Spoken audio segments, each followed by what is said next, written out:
Ndugu zangu wapendwa, tumsifu Yesu Kristo.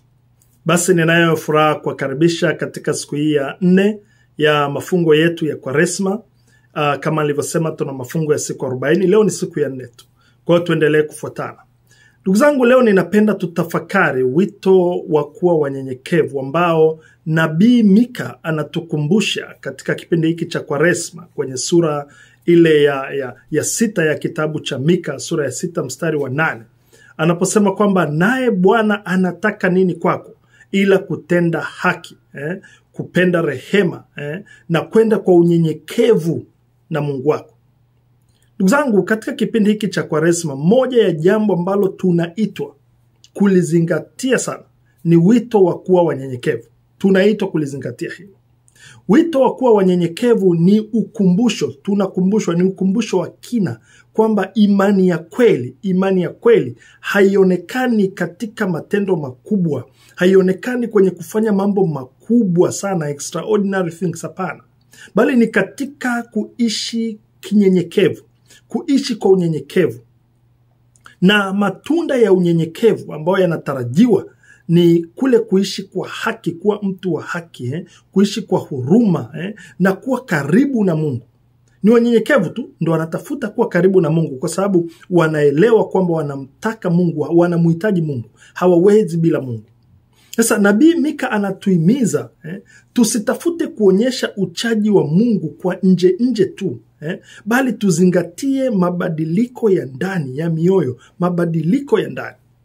Na Nabii Mika anatuonyesha kuwa unyenyekevu unaonekana kwenye mambo muhimu sana matano.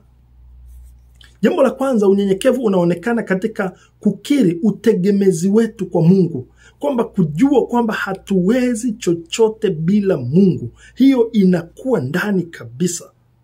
Alafu jambo la pili, unyenyekevu unaonekana pale tunapotambua mapungufu yetu. Tunapotambua mapungufu yetu hata kama watu hawayajui, lakini tunajua, sisi tunajijua kwamba sisi ni wapungufu. Ninajijua mimi nina mapungufu hata kama nimefanikiwa kujificha kiasi gani. Lakini jambo la tatu, unyenyekevu unaonekana tunapotumikia badala ya kutumikiwa. Manake kuwa watumishi badala ya kutafuta makuu, kwenye ule moyo wa utumishi, Lakini jambo la 4, unyenyekevu unaonekana tunapotenda haki kwa kila mtu. Tunapotenda haki kwa kila mtu, iwe tunamfahamu au hatumfahamu, awe ni rafiki yako asiwe rafiki yako, kwako unatenda haki kwa wote. Unyenyekevu unaonekana kwenye hilo. Lakini pia unyenyekevu unaonekana kwenye jambo la 5, tunapowatanguliza wengine kabla yetu sisi, bila kutafuta sifa, bila kutafuta kutambuliwa, bila kutafuta kujulikana, tunapowatanguliza wengine. Kwa hiyo ndugu zangu, tunapotafakari juu ya unyenyekevu katika kipindi hiki cha Kwaresma, ni muhimu tukachunguza sasa mioyo yetu, tuchunguze, tutambue kwamba ni maeneo gani ambayo labda kiburi kimetawala, au pale ambapo nafsi zetu zimeongoza njia badala ya kumpa Mungu nafasi ya kutuongoza. Tukumbuke kuwa ndugu zangu, unyenyekevu sio kujidharau. Unyenyekevu sio kujidharau.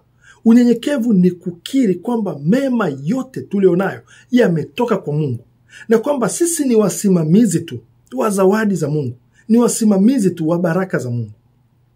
Sasa tukitambua kwamba sisi ni wasimamizi wa baraka za Mungu, tukitambua hilo, tukumbatie moyo wa utumishi, tukitafuta kuwabariki wengine, tukitafuta kuwatanguliza wengine kabla yetu kwenye kila hali, kwenye kila kitu. Kwa hiyo ndugu zangu, katika kipindi hiki cha Kwaresma, tunaitwa tutembee kwa unyenyekevu, na hasa katika siku hii ya 4 tunapotafakari hili, tutembee kwa unyenyekevu, tuwe wapya tunapoijongea Pasaka. Tukumbuke kwamba unyenyekevu ndugu zangu, au humility, is not thinking less of ourselves, but thinking of ourselves less. Tumuombe Mungu atujalie neema hiyo. Tunapojinyenyekeza, tujue kwamba tunampa Mungu nafasi ya kutujaza neema zake tena. Mungu Mwenyezi awabariki na kuwatunza. Fuatana nami siku ya kesho katika mafungo yetu kwa siku ya 5. Mungu awabariki.